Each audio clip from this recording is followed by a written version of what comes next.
Welcome back to a special episode of Extra Time with Girls on the Ball, taking a deeper dive into FIFA Under-17 Women's World Cup. And this coverage is supported by Xero, small business accounting software and official FIFA women's football partner. Xero helps small businesses like ours dream bigger. I'm Rachel. I'm Sophie. And this is Extra Time with Girls on the Ball.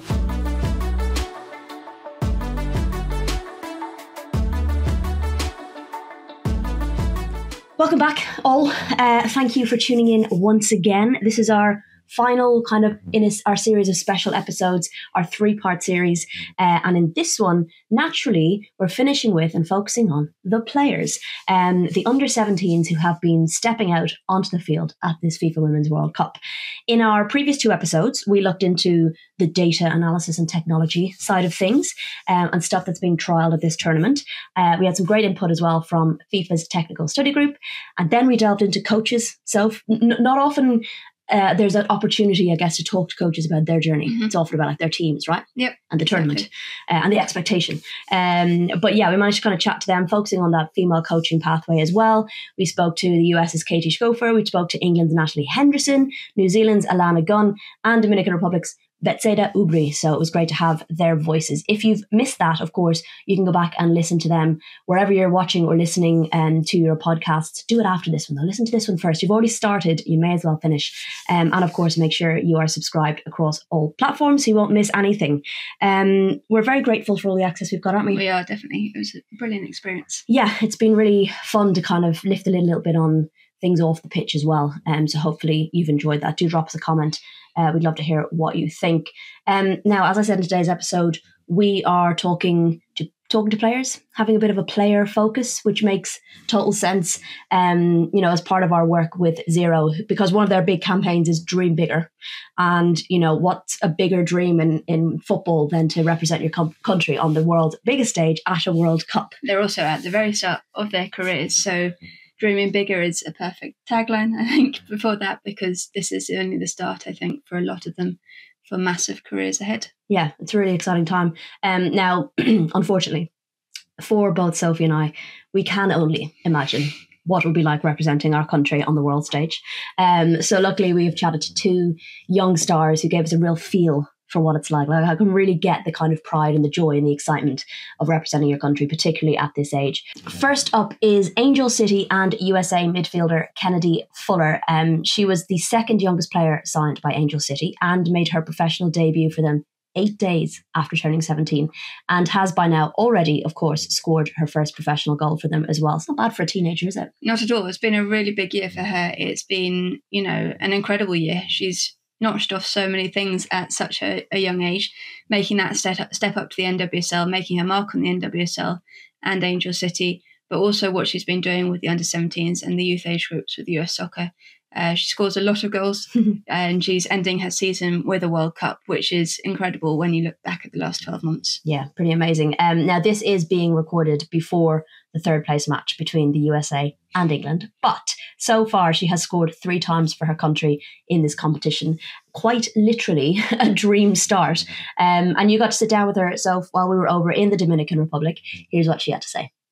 Hey Kennedy, thanks for talking to us today. It's great to see you here in the Dominican Republic. First of all, you're at a World Cup. How has this experience been for you so far? It's been awesome. It's been so fun. Coming off of the first NWSL season's kind of been a little bit up and down and crazy and expected. But I think being able to come back and kind of end my year with my best friends and being able to play in such a high profile tournament has been awesome, and we've enjoyed it. It's not your first championship, of course. You've been at the CONCACAF and everything, but is this a different level to that? Yes, definitely. You can feel it in the atmosphere of the tournament and also between us. I think there are a little bit more nerves than normal, which is awesome, because we always say nerves are good because it means you care. And I think being able to kind of come into this tournament, and it's the biggest tournament most of us have played in.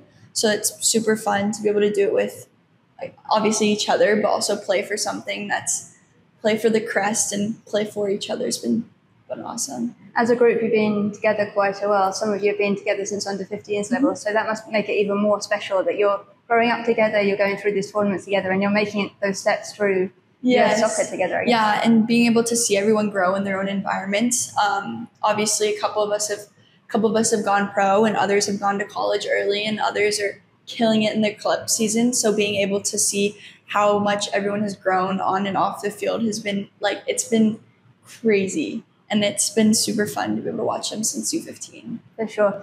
What was it like getting the call up when you got the phone call or the email or whatever you get to get the notice that you're coming to a World Cup? Yeah, I mean, obviously we're all nervous to get it, and I think it took a little bit longer than all of us obviously would have expected, because we're all super nervous and want to get the email as soon as possible. But being able to get that and being able to represent, every time you get an email from the US, it's always butterflies and nervous, and I want to get it so fast, and being able to finally receive it and kind of take a deep breath and be like we've all prepared for so long, and we're just able to go out there and have fun and do our best and hopefully represent the country as well as we can. And what was prep like getting here, kind of building up to the tournament? You were in Florida, I think, for a little bit, preparing for the World Cup. So that must get you really prepared for these moments. Yes, we have the best staff in the world to be able to prepare us for as best as we can for the tournament. That's both mentally, physically, tactically, anything kind of we need. And being able to have so much support around us is awesome, because we have, again, kind of a range of everyone's resources. So we have some professionals, we have some people that have a bunch of resources, and then we have some people in club that may not have as many. And so being able to kind of get everyone on the same page with their resources has really helped us, I think, prepare for the tournament. You've mentioned it a little bit, but you've had a pretty bit of a wild year in terms of club football, what you've done in the NWSL, and now ending it, as you said, with the World Cup. How have you managed that? You know, you're still very young. How have you managed? Have you been able to reflect on that at all? Yeah, definitely. I think going into this tournament, it was definitely it was up and down again. And it was, obviously, I've learned so much from just this season alone, and I've learned a lot about me as a soccer player, but a lot more, I think, about me as a person, and maturity wise and kind of just off the field. You don't realize how important it is to be a top level football player as a 17-year-old. And I think being able to be in that environment super early has really helped me. And just reflecting on it, I really enjoyed it, and I'm super glad that I was able to experience it and play with and against some of the best players in the world has been amazing. That must give you the basis to develop your game so much. You're known as a goal scorer, but to be able to play in and around those players as well, and to have those people, I guess, to look up to and go, I want to get to that point, it must be so helpful. Yes, and being able to learn from them. I've always played and started all my entire life, so being able to kind of take a step back and have to learn and have to really, really work for my spot has really been, it's been a challenge, but I've really, really enjoyed it. And again, I've learned a lot about myself. And I wouldn't have had it any other way. So for sure. This tournament, walking out at a World Cup for the first time, scoring, I know you scored the other day, scoring that first goal as well for a World Cup. How were those moments? How special were they? Yeah, it was awesome. Again, being able to do it with this group of girls and this group of staff and people, I wouldn't want to do it with anybody else. And I think everyone has been preparing so much and so hard for that moment essentially, and being able to get it done and get our nerves out of the way and play our first game and enjoy it, because that's the biggest thing I think that we're taking away is enjoy every single moment, because you don't get to play in the U17 World Cup every single day. And I think that's something we are really, really focusing on. And then the goal, it was really I just put it away, but it was everybody else that really, we worked very together on it. I had Mary, who worked super hard to get the penalty, and then I had my teammates running over to make sure that the penalty spot wasn't messed with, and not for me to get psyched out and for me to be able to do my routine. And I think huge credit to my teammates and huge credit to our defensive line and our front line and everyone to be able to keep a clean sheet. And again, it was a team effort. I just shot it. And then I guess added to that, being in the Dominican Republic, it's not every day that you get to come to countries like this, experience different cultures, have tournaments in different cultures. How has that been? But what do you think you've learned from this experience to take home? Yeah, I think being able to learn about different cultures, and we don't know Spanish very well. Some of us do, some of us don't. But being able to learn that and being able to like try it out, because it's an experience that you don't get to have every single day, and being able to do that, being able to try new foods, being able to like Dominican Republic is beautiful, so being able to like see that and then the fields and all of that, it's been super cool. And FIFA's done an amazing job with the stadiums, and being able to play in those is just so surreal. And so I think we've just taken a lot of gratitude from it. I'm trying to learn Spanish too. It's not going so well at the moment. As you said, it's kind of a dream come true to be here. Is this something you've dreamt about as a kid, and when you're thinking about the next steps in your career, it gives you more ambition to aim further, I guess? Definitely. I think little 7-year-old Kennedy has always dreamed to represent her country as best as she can, and like being able to do that on a world stage at our age is super tough. But being able to do that and like being able to enjoy it has been the best thing, and it's a dream come true. I'm excited. I'm always excited, and I always get nervous and to put on the crest and to be able to put on the jersey. And I think just being able to do that with the best people has been a dream come true. You can't ask for much more.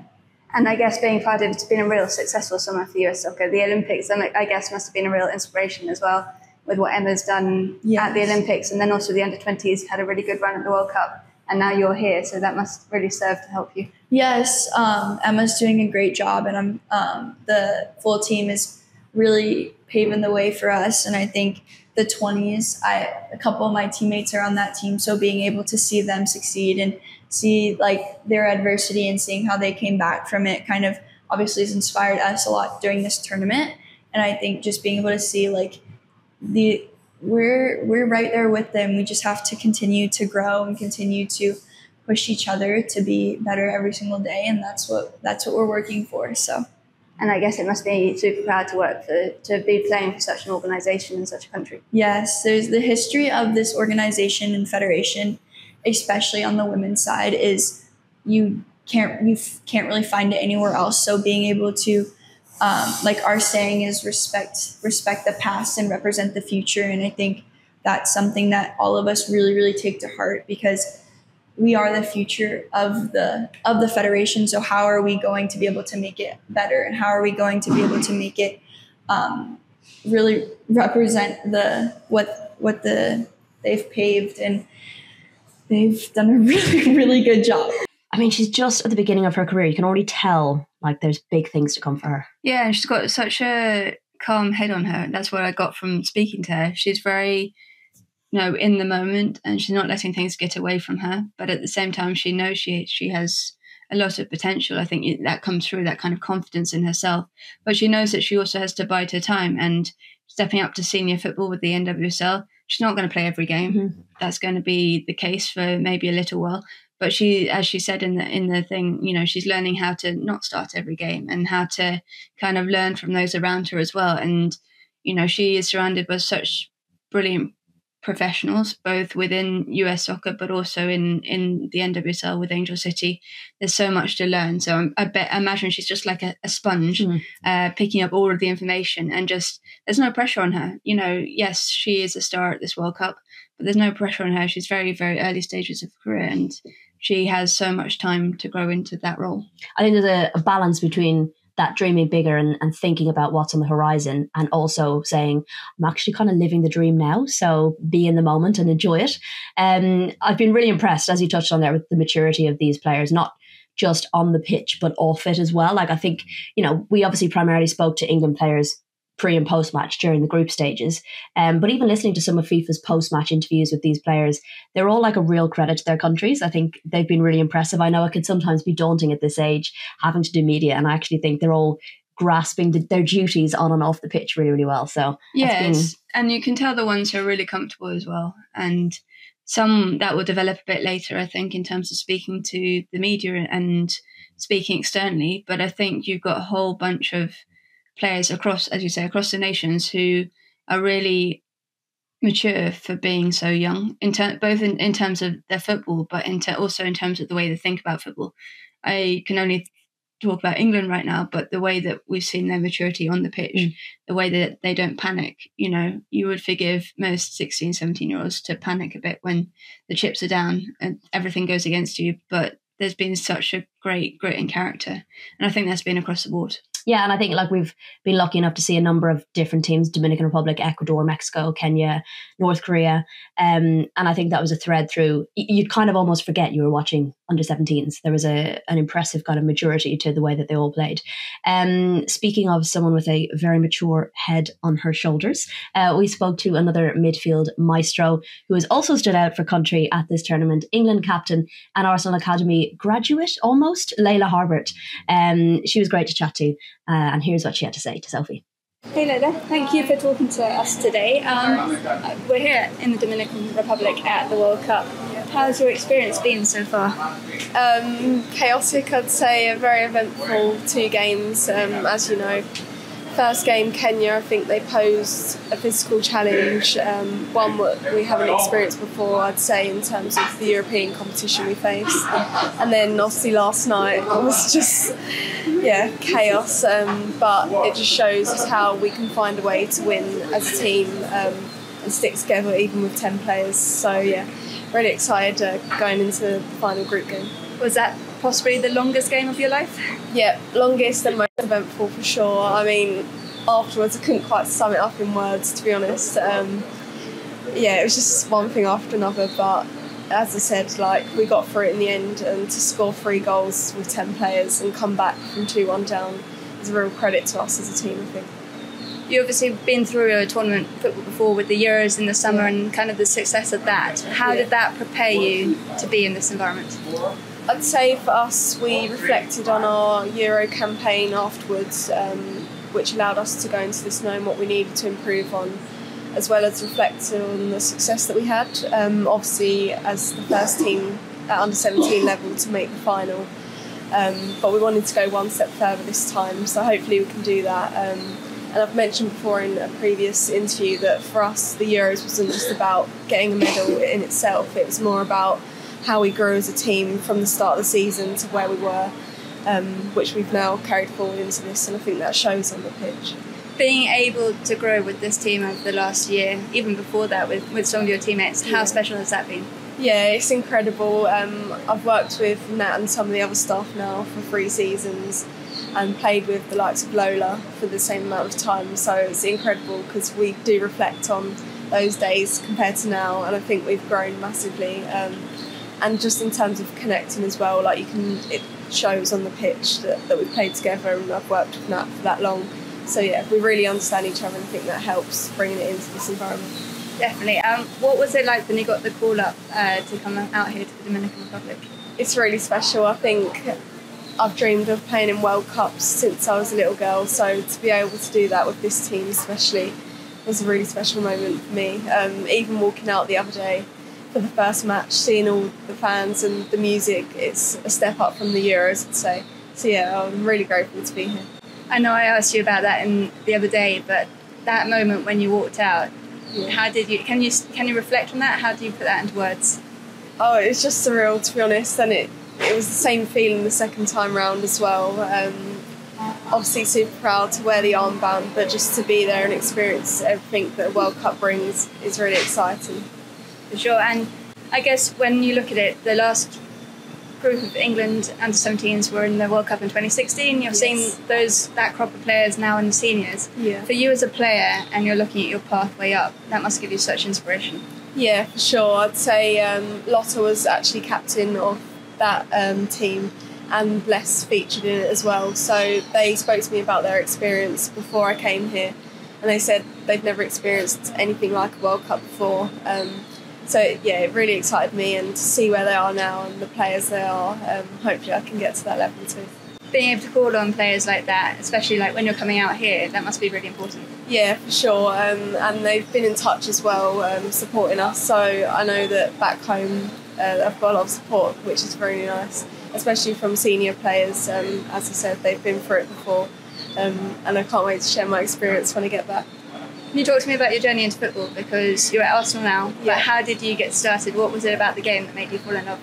I have a twin brother, so naturally we just started playing together, and then I went into girls' academy football after that, and then I've been at Arsenal since I was 8, so quite some time now. But yeah, I'd say just starting off in grassroots with my brother to now, obviously it's quite a journey so far.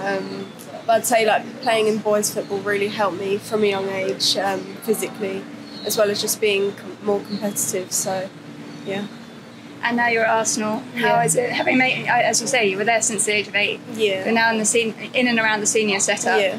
Obviously, you spent some time at Watford as well in the Championship. How have those experiences developed you to be able to perform on the stage right here?